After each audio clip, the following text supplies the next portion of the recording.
1958년 1월 27일 태국의 한 해변의 작은 마을에 송백이라고 하는 어린 10살 소년이 이른 저녁 무렵 송백, 아빠가 깜빡하고 두부를 안 사왔네.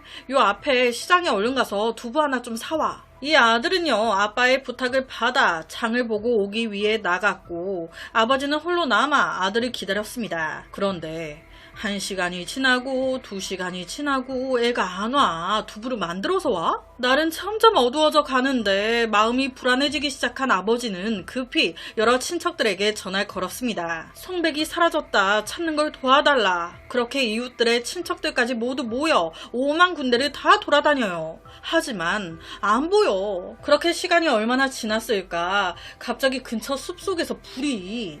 그러니까 이때 송백의 아버지하며 모두가 무언가에 이끌리듯 그 불난 곳 가까이 간 거예요. 뭐야, 산불이야? 그런데 가까이 가서 보니까 산불은 아닌 것 같아. 저 불 옆에 서 있는 한 야윈 남자가 뭔가를 태우고 있는 것 같은데, 왼손에 알 수 없는 그릇을 하나 들고 오른손으로 끊임없이 그 불더미에 장작을 던지고 있던 남자.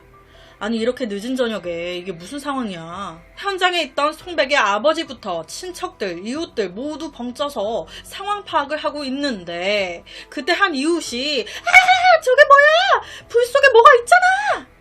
이 이웃 말에 불 속을 자세히 들여다보니 엄마야, 사람 다리가. 그 다리를 본 송백의 아버지는 그 자리에서 주저앉았습니다. 난 바로 알 수 있었거든요. 저게 내 아들 다리인걸.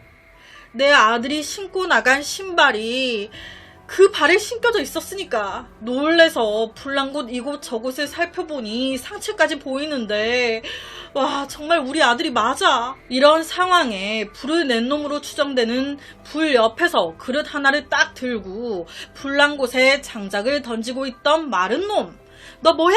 하면서 그가 들고 있던 그릇을 쓱 봤는데 거기에 무슨 내장과 비슷한 익힌 고기 조각 몇 개가, 이게 촉이 있잖아요.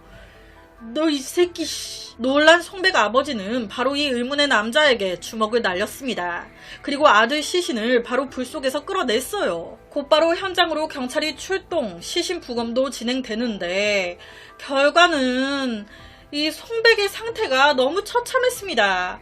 우선 배가 다 갈라진 상태였고요.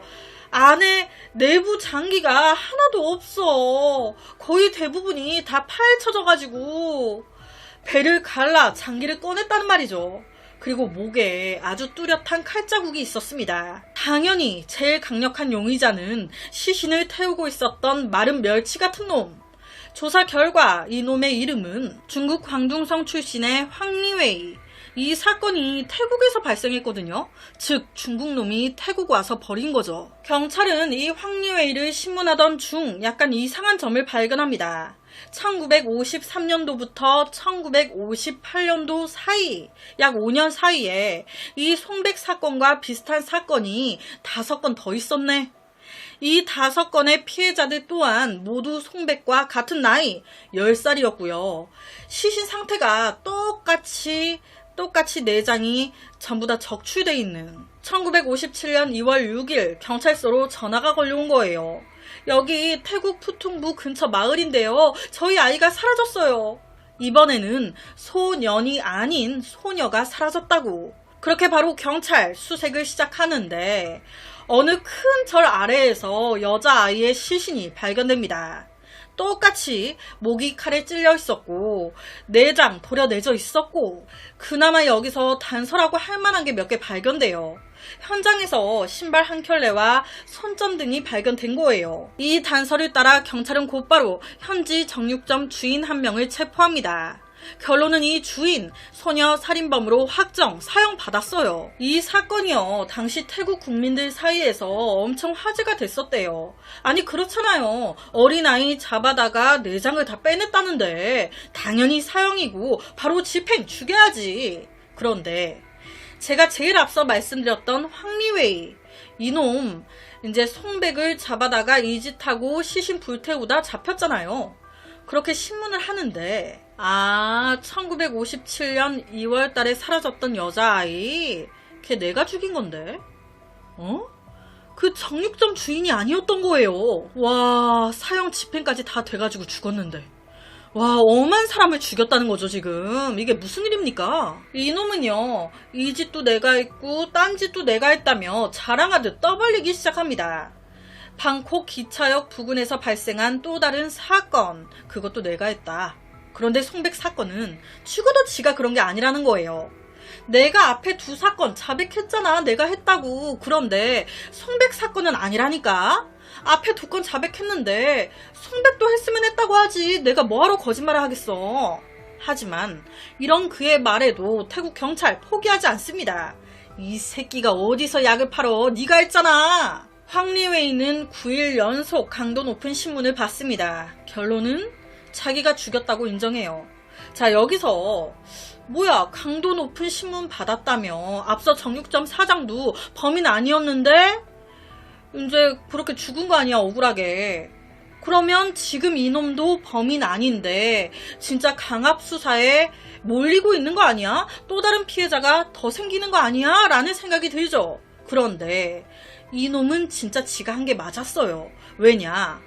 지가 자백을 하면서 이런저런 사건에 대해 얘기를 하는데 경찰이 대중들이나 지한테 말하지 않았던 부분들, 현장 상황들 모두 자세하게 설명했거든요. 이건 범인 아니면 알 수가 없는 거거든. 황리웨이가 송백 살인사건에 앞서 소녀 살인사건에 또 다른 사건까지 참혹한 연쇄살인마라는 게 밝혀지면서 태국 국민들은 즉각 사형, 처형해달라고 요구합니다.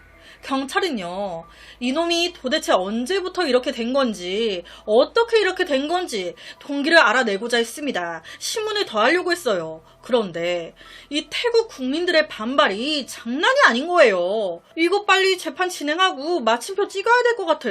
그렇게 그가 자백하자마자 초구속으로 법원은 그에게 사형을 선고합니다. 총살형까지 내려요. 진짜 역겨운 게요. 재판 현장에서 이놈이요, 지 총살형으로 죽을 거라고 딱 그 얘기를 이제 듣자마자 남은 잘도 죽여놓고 지가 쳐 죽기는 무서워. 너무 무서워서 재판 현장에서 주저앉았대요. 이런 놈 하루 더 살려둬서 뭐합니까? 사형 선고받고 얼마 안 가 1959년 9월 16일 바로 집행 죽었습니다. 후에 그의 시신은 한 대학교 의과대학에 기증됐대요. 그의 뇌를 적출, 연쇄살인마고 끔찍한 짓을 했잖아요. 어떤 특이점이 있는지 보려고 한 거예요. 그런데 보니까 이놈 잠재적인 정신적 문제가 있었네. 그런데 이거는 당연한 거 아닙니까?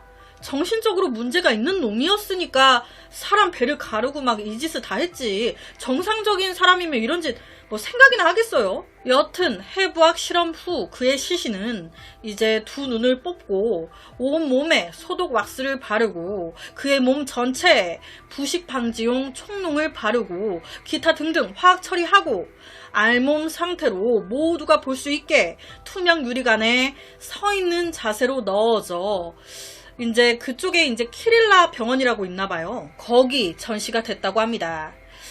여기가 약간 법의학 박물관이라고 하더라고요.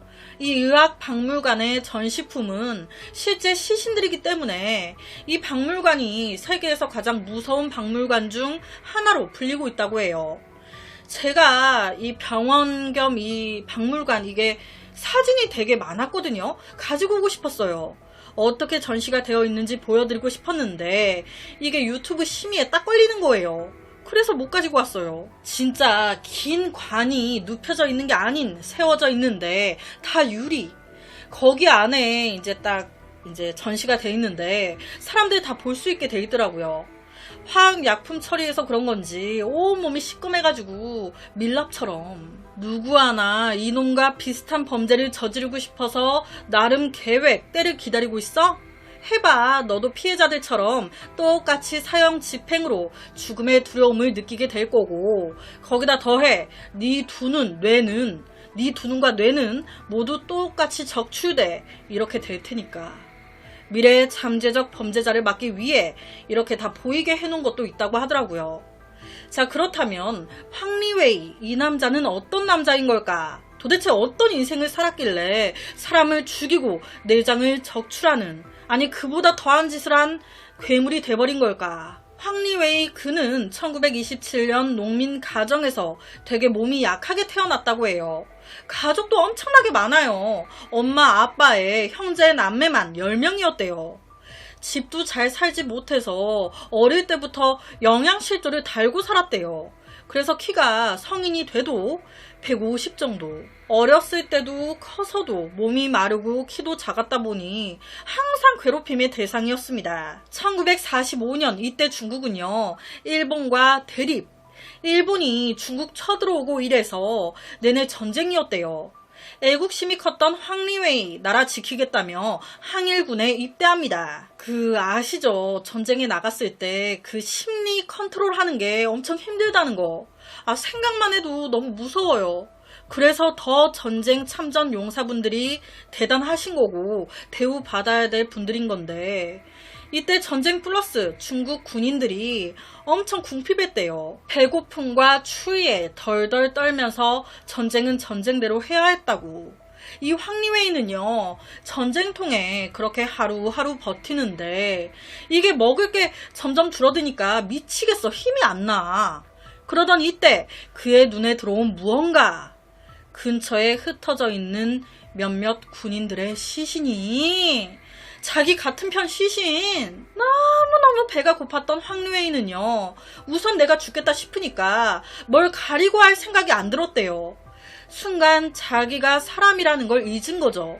배고픔에 동물이 된 거예요. 그는요, 이때 처음으로 전쟁 중에 죽어있는 다른 군인들의 시신을 먹었다고 합니다. 이거라도 먹을 수 있어 다행이다 라고 이제 생각을 했대요. 이렇게라도 배를 채워야 내가 살 수 있을 것 같으니까. 여기서 이제 이런 말은 좀 그런데, 이런 말이 있죠. 시장이 반찬이라고. 배가 고프면 무엇이나 다 맛있다는 말이에요. 여기까지. 그렇게 전쟁통에서도 살아남아 전역한 황리웨이. 그는 1946년 12월 어머니의 권유로 혼자 외삼촌이 있는 태국으로 건너가게 됩니다. 거기서 그는 외삼촌의 도움으로 한 도살장에서 일을 하게 돼요. 이때 자기는 태국에서 뭔가 새로운 삶을 살 수 있을 거라고 생각했대요. 그런데 엄마야, 세상에 쉬운 게 하나도 없네. 중국인이 갑자기 태국으로 간 거잖아요. 말이 다르니까 이거 직장에서 실수는 말해 뭐하며, 같이 일하는 동료들과도 말이 안 통하니까 일도 못해, 말도 안 통해. 타국에서의 생활 쉽지 않았습니다. 매일 울었대요. 진짜 월급 하나 보고 버텼다고. 그런데 이런 날을 자꾸 건드려. 누가? 도살장 여주인이. 내가 지 샌드백이야 뭐야. 지가 짜증나면 나한테 와서 시비야. 이래저래 스트레스가 너무 심해지니까 제가 앞서 그랬잖아요. 이 황리웨이 태어날 때 되게 약하게 태어났다고. 천식이 있었어요. 이게 이때 다시 돋습니다. 엄청 악화돼요. 그래도 버텼습니다. 왜? 월급, 돈 때문에. 그런데 웬걸, 이 새끼들이 첫 월급도 제대로 안 주네? 이런 데서 일할 필요 있습니까? 상사가 자리에 없을 때 몰래 상사 자리에 이제 저금통을 뒤져가지고 돈 훔쳐 도망 나와버립니다. 그리고 바로 다음 일을 구하는데 부두에서 화물을 운반하는. 그런데 이것도 몸을 쓰다 보니 조금만 몸이 피곤하면 천식 발작이 막 돋아.